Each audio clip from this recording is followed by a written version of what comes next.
Ça fait longtemps, j'avais écouté une émission de vous à CKC, si je me souviens bien. Le sujet, c'était la vie après la mort ou tout simplement la mort, je pense.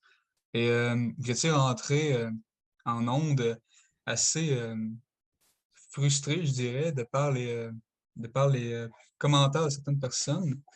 Donc, vous étiez frustré du fait que quand vous aviez des personnes suicidaires dans votre cabinet et qui sortaient comme excuse, oui, mais quand je vais me suicider, je vais aller au paradis, que vous n'aviez pas grand-chose à leur dire, ou en tout cas que les auditeurs n'avaient rien à vous proposer à leur dire.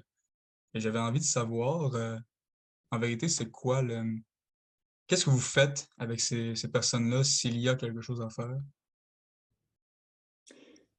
pour les aider à ne plus vouloir se Délicatement, suicider? bon, votre question est excellente.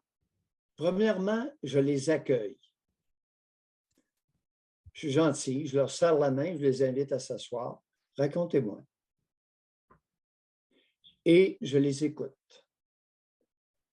Puis à un moment donné, je leur pose des petites questions, comme ça, la mort n'existe pas pour vous. Ben oui, la mort existe. Non, vous demeurez vivant. Ah, mais oui, s'il y a une vie après la mort, il n'y a pas de mort. Comprenez-vous? Fait que là, tranquillement, j'essaie délicatement de les inviter à contempler leurs incongruités. C'est incongru. Vous ne pouvez pas dire je vis, je meurs, je vis. Non, je vis et je continue à vivre. La vie après la mort, ça veut dire qu'il n'y a pas eu de mort. Mais ça fait en sorte que, mettons qu'ils vous répondent, oui, mais vous comprenez rien, justement, à cause que vous n'êtes pas religieux, vous n'êtes pas croyant. Vous... Non, je les écoute. Ouais. Ce n'est pas une question d'être croyant ou pas, c'est que je parle des propos de la personne et non pas des miens, de mes convictions, de mes croyances. Comprenez-vous, M. Alexis? Oui, oui, je comprends.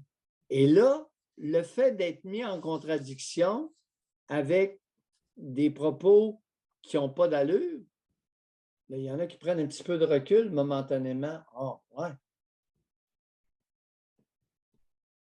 Comme ça, la mort n'existe pas. Oups! Dans ces eaux-là, dépendamment des propos de la personne, mais vous avez un bon point. Il est important, comme intervenant, que je reprenne des propos ou des incongruités de la personne, pas la convaincre de mes gugus.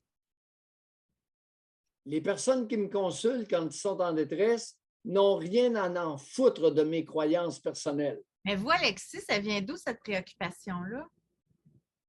J'ai toujours, non. J'aime bien ces questions-là de manière générale. Ouais, Je lis beaucoup de philosophes ouais, et je lis aussi la Bible et le Coran, mais plus par intérêt, pas nécessairement parce que je suis croyant. Et j'étais ouais. tombé justement sur cette émission-là, puis ça Mhm. m'avait intrigué de la manière de procéder avec cette Mais, clientèle-là. mais mes patients qui me consultent, les plus activement suicidaires sont les plus croyants de la patente de la vie après la mort. Ils sont très délicats. Ensuite, j'essaie d'établir un contact parce que, compte tenu que ce sont des croyants, il n'y a jamais personne qui les a écoutés. Mais en même temps, Doc, il y a comme un paradoxe parce que selon la religion chrétienne catholique, si tu te suicides, il n'y en a pas de vie après la mort, tu es dans les limbes. Non, ça, cette Oui, dimension-là oui, n'est Doc. pas rapportée bien souvent. Oui, oui, mais, Dans la religion, c'est ça qu'ils disent. oui, mais la personne qui est suicidaire, c'est pas ça qu'elle croit. J'ai jamais eu en 42 ans une seule personne qui m'a dit qu'elle se ramasserait dans les limbes parce qu'elle s'est suicidée. Jamais. OK, fait que c'est des croyants non connaisseurs de leur propre religion. Oui. Et tous les adeptes de secte, on leur a prêché. On les a emplis comme des gourdes. On ne les a jamais écoutés. Je reçois du monde de différents groupes d'âge, hommes et femmes, qui n'ont jamais été écoutés de leur vie. Et le fait d'être écouté après une demi-heure, 3/4 d'heure, pas 20 heures, une demi-heure, 3/4 d'heure.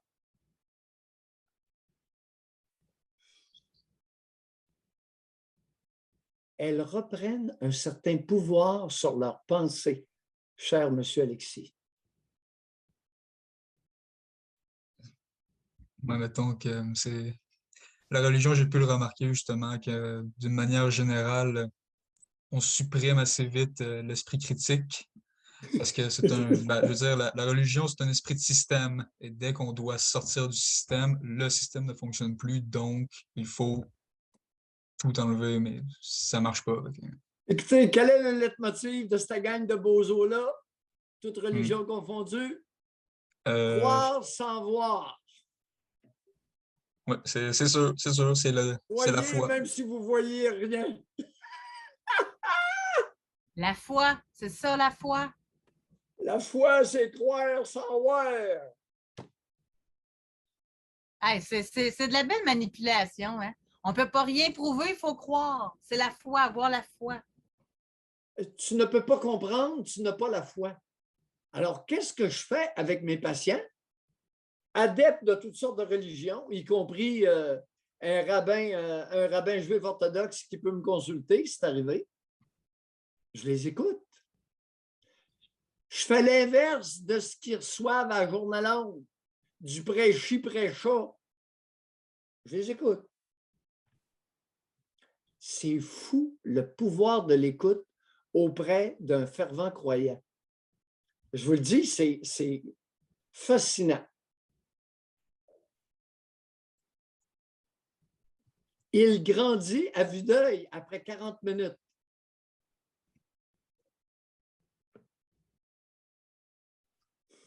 J'avais déjà, j'ai un ami qui est croyant, c'est un chrétien traditionnaliste. Et moi, j'aime beaucoup les écrits de Spinoza. Je ne sais pas si vous le connaissez ou si, en tout cas, les auditeurs le connaissent. C'est un philosophe qui parlait, Spinoza. oui, Spinoza, Baruch Spinoza. Ouais, Puis, ben lui, oui, lui, je l'ai étudié de jadis naguère, puis il était plate en calvaire. Fais-moi t'en vous le dire. moi, je l'aime Continuez. beaucoup.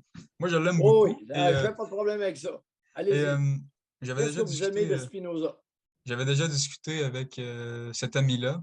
Oui, Je l'avais mis devant certaines contradictions justement qu'il pouvait avoir dans la pensée chrétienne. Il avait dit que j'avais raison. Ok? Il avait dit que j'avais raison, mais ça l'a tout de même pas empêché de continuer. Je veux dire, oui, parce souvent, que vous n'avez pas écouté votre ami. ben oui. Vous ne l'avez pas écouté. Il y avait quelque chose à vous dire qui aurait pu vous dire votre ami. Puis vous avez fait le fin-fin avec lui, l'intelligent. Vous lui avez souligné des contradictions. Alors, l'autre de vous répondre, tu as raison, mais ça ne change rien à ma patente à gosse intérieure. Cette valeur, vous avez raté votre coup. Mais à 20 ans, vous allez avoir d'autres occasions. Ben, c'est sûr, c'est sûr. Écoutez 40 minutes, pas plus, pas 3 jours, 40 minutes. Et vous verrez,